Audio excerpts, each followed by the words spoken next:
अभी बिहार में एंट्री हुई है और हमें पता लगा कि हमारे आने से पहले उसके घर की कुर्की कर दी गई है और बुलडोजर चला दिया गया है। तो ये डर हमें अच्छा लगा, ये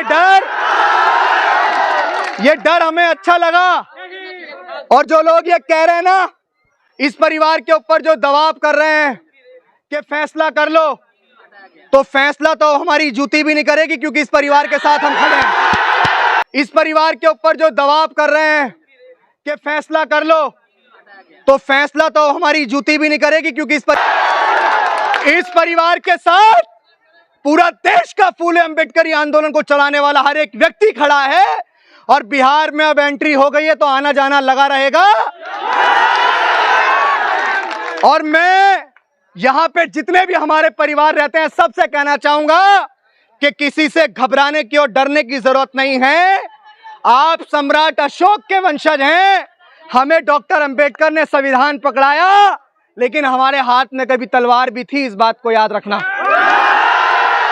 मेरी माँ ने मुझे बताया, जो आज उस दर्द से गुजर रही है, उसने बताया कि भैया वो जबरदस्ती रूपा से शादी करने को कह रहे थे, लेकिन जब हमने इनकार कर दिया तो वो हमारे घर के अंदर जबरदस्ती घुसे, हमारे साथ मारपीट की और हमारी नन्ही सी चिड़िया को, रूपा को, हमारे से जबरदस्ती वो बंदूक की नोक पे जबरदस्ती हमसे छीन कर लेके चले गए।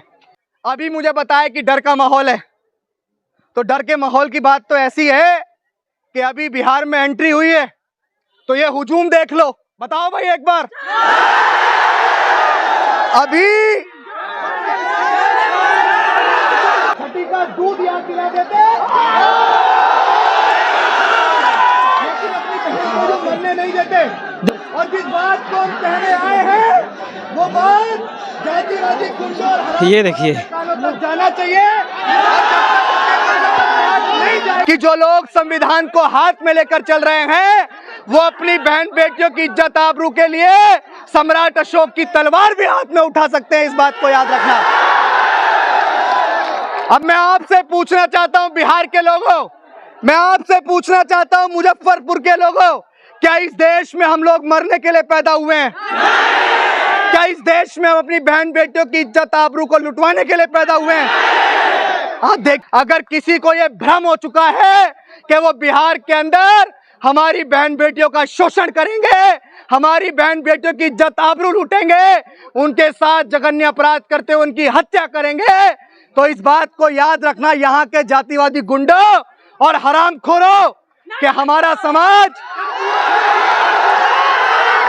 हमें कमजोर समझने की भूल मत करना।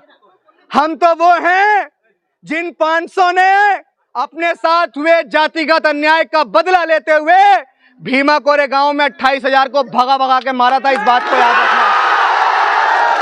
या अपनी बहनों को न्याय दिलाने के लिए एक झंडा, एक नीला झंडा, आप उसके मोहताज होने चाहिए और न्याय की आवाज जहां बुलंदी से उठनी चाहिए, आप उसके साथ खड़े रहने चाहिए। बाबा साहेब अम्बेडकर ने नहीं लिखा होता तो आरोपियों को छठी का दूध याद दिला देते, लेकिन अपनी बहन को बनने नहीं देते। जिस बात को हम कहने आए हैं वो बात जाति राजी खुर्शी और ये देखिए तक जाना चाहिए।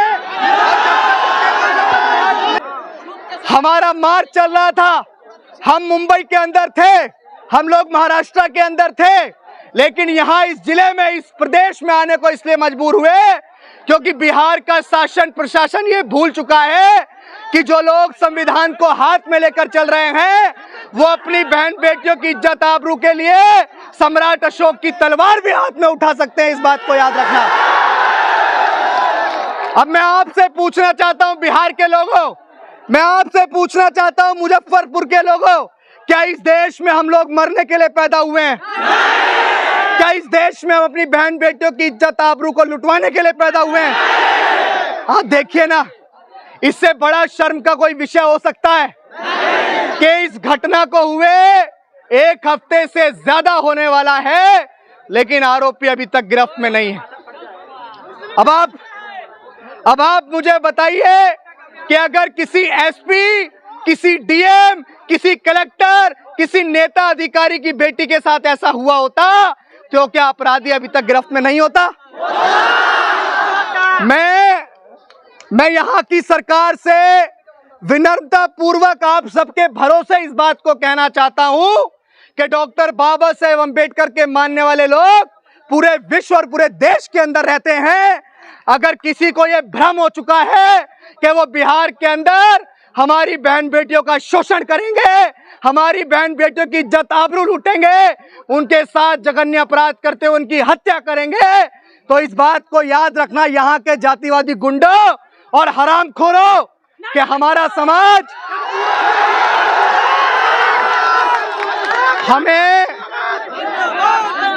हमें कमजोर समझने की भूल मत करना। हम तो वो हैं जिन 500 ने अपने साथ हुए जातिगत अन्याय का बदला लेते हुए भीमा कोरे गांव में 28,000 को भगा भगा के मारा था। इस बात को याद रखना।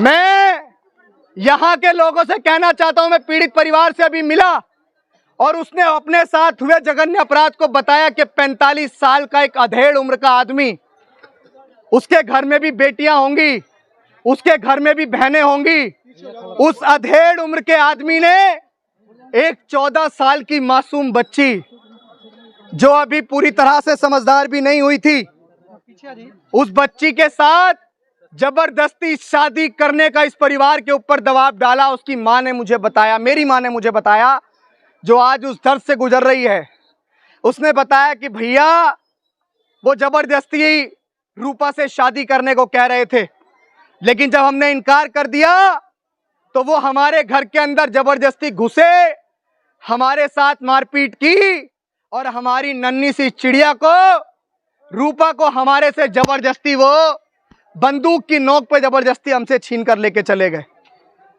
आप लोग ही बताइए कि क्या हमारे लिए इससे बड़ा दर्द का विषय कोई हो सकता है? घटना यहीं नहीं रुकी, उसको लेकर गए, उसके बाद उसकी लाश अगले दिन पोखर के अंदर मिली और जिस अवस्था में मिली वो रूह को कपा देने वाला था कि उसकी लाश, उसके, मुझे बोलने में भी बहुत शर्म आ रही है कि उसके स्तन तक कटे हुए थे। कितनी बेरहमी उन हैवानों ने, उन हरामखोरों ने उस बच्ची के साथ की कि उसके प्राइवेट पार्ट पे चाकू तक मारे गए। क्या हम आज भी नहीं जागेंगे? क्या हम आज भी जातियों में बटे रहेंगे? क्या हम आज भी नेताओं के पीछे नेता जब कहेंगे उनके साथ लगे रहेंगे, या अपनी बहनों को न्याय दिलाने के लिए एक झंडा, एक नीला झंडा, आप उसके मोहताज होने चाहिए और न्याय की आवाज जहां बुलंदी से उठनी चाहिए आप उसके साथ खड़े रहने चाहिए। लेकिन यहां अभी मुझे बताया कि डर का माहौल है, तो डर के माहौल की बात तो ऐसी है कि अभी बिहार में एंट्री हुई है, तो ये हुजूम देख लो। बताओ भाई एक बार, अभी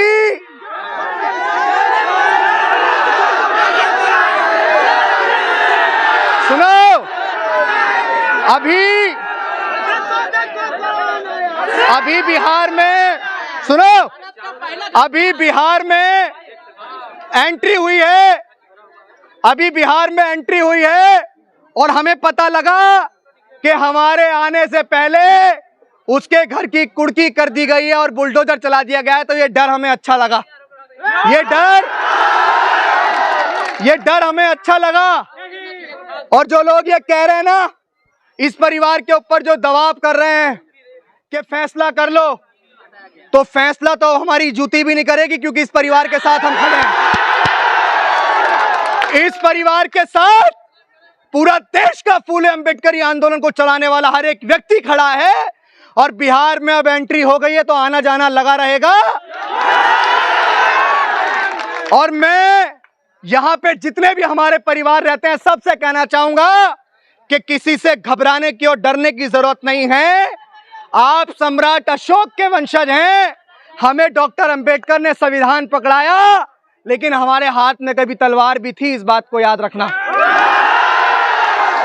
अब मैं यहाँ पे हमारे संजय पासवान जी हमारे साथ आए हुए हैं, जिन्होंने पूरी मजबूती के साथ हमारे साथ, एक प्रोफेसर साहब आए हुए हैं, और यहाँ के आप सम्मानित जनता जिन्होंने भी इस परिवार को आज हमारे आह्वान पर आश्वासन दिया कि आप पूरी मजबूती से इसके साथ खड़े हैं, तो आपको नमन करते हुए आपका बहुत बहुत धन्यवाद करना चाहूंगा कि डॉक्टर अंबेडकर के मानने वाले लोगों को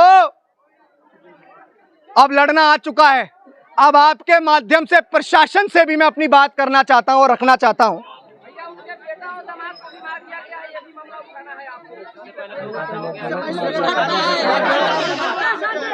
कब कब तीसरा घटना उसी ने किया है ये।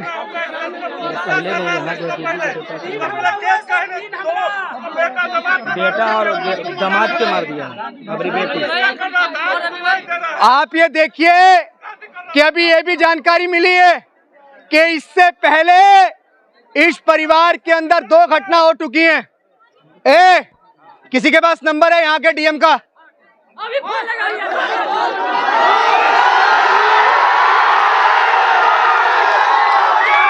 नंबर दीजिए।